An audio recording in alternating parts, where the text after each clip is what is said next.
Olá, seja bem-vinda, seja bem-vindo a mais um FIIs News. Vamos tratar aqui das últimas notícias do mercado de fundos de investimento imobiliário. E para começar, vamos falar do GGRC11. Tiveram novidades sobre a nona emissão de cotas, né? Parece que deu tudo certo por lá. Deu sim, foi um sucesso.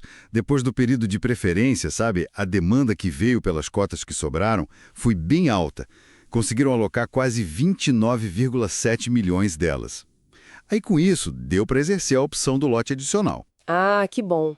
E qual foi o montante total, então, o resultado final dessa oferta? Olha, a emissão toda, né, somou mais de 30 milhões de cotas. Isso levantou aí cerca de 341,5 milhões, já com os custos de distribuição incluídos. E um ponto importante não teve distribuição parcial. A demanda foi maior que a oferta inicial. Isso mostra, sim, uma confiança boa do investidor na gestão do GGRC11. Entendi. É um bom sinal, né? Então vamos começar pelo RBFF11. Me conta um pouco da estratégia desse fundo de fundos. Claro. O RBFF11, ele busca gerar renda investindo em cotas de outros FIIs. A gestão trabalha com um portfólio bem variado, sabe? Eles dividem em três partes. Posições que chamam de estratégicas, para longo prazo, posições táticas, mais para tentar ganhar na valorização da cota, e uma parte high yield, com mais risco e potencial de retorno. Para dar uns números, em maio, o PL dele era 228,3 milhões de reais. Mais de 26 mil cotistas e, olha, investi em 41 fundos diferentes, bastante diversificado. Uma carteira grande. E o desempenho em maio? A distribuição foi de 0,51 por cota, né? Isso, 0,51. Se a gente anualizar isso sobre o preço da cota no fim de maio, dá um dividend yield de 11,5%. É interessante notar que o resultado que o fundo de fato gerou no mês foi um pouquinho menor, 0,48 por cota. Ah, então ele distribuiu um pouco mais do que gerou no mês. Exato. Mas isso não é ruim, significa que ele usou um pouco do resultado acumulado. No semestre, ele tem 0,22 reais por cota de resultado guardado, vamos dizer assim. Uma reservinha, né? Para manter a distribuição estável. Justamente. E isso no mês maio, em que o IFIX até subiu 1,4%. Mas a gente ainda vê muitos FIIs com desconto, né? Tal do PVP, fundos de tijolo com desconto médio de 17% e os de papel com 9%. O mercado ainda está meio amassado. Pois é, essa questão do PVP não sai do radar.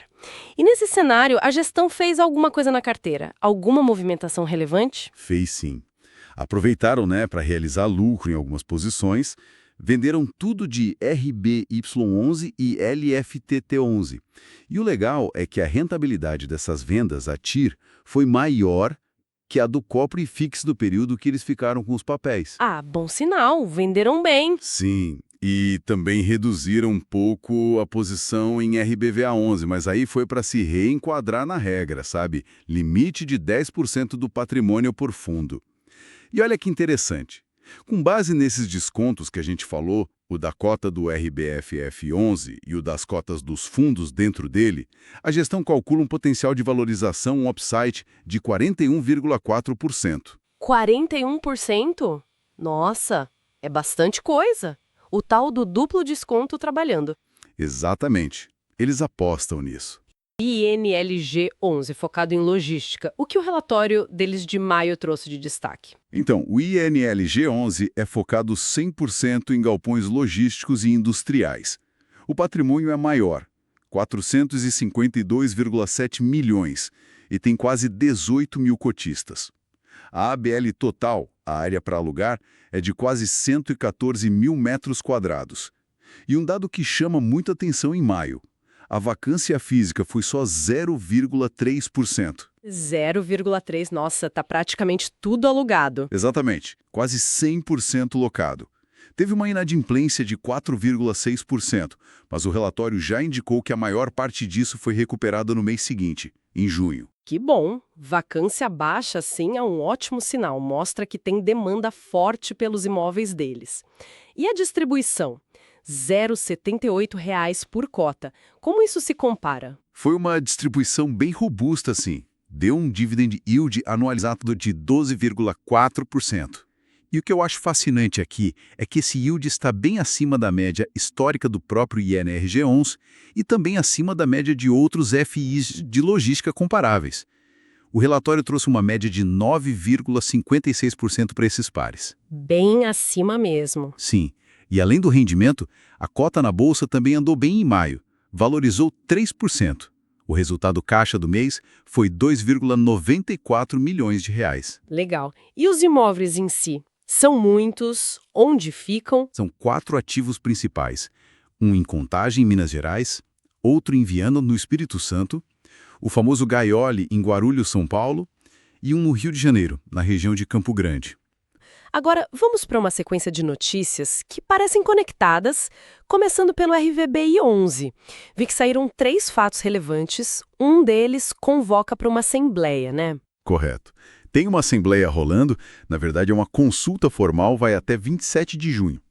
A proposta é o seguinte, o RVBI 11 é cotista de um outro fundo, o FIVBI Rendimentos Imobiliários I. A ideia é que o RVBI 11 aprove a liquidação desse fundo investido. Liquidação? E o que acontece com os ativos? Pois é, os ativos desse fundo seriam vendidos para o CVBI 11, que é um outro fundo também gerido pela VBI. Ah, tudo dentro de casa, digamos assim. E qual seria a vantagem para o cotista do RVBI 11 nessa história toda? Bem, a administração recomenda aprovar, né? O argumento é que, em vez de ter cotas de um fundo menor que vai acabar, o RVBI 11 passaria a ser cotista do CVBI 11. E o CVBI 11 é um fundo bem maior, tem mais liquidez na bolsa e pode ter sinergias, né? Entendi a lógica. E os outros comunicados do RVBI 11? Ah, sim. Teve um aviso ao mercado falando que eles pretendem fazer a terceira emissão de cotas do RVBI 11. Mas ainda sem muitos detalhes, sabe? Sem valor, sem data definida ainda.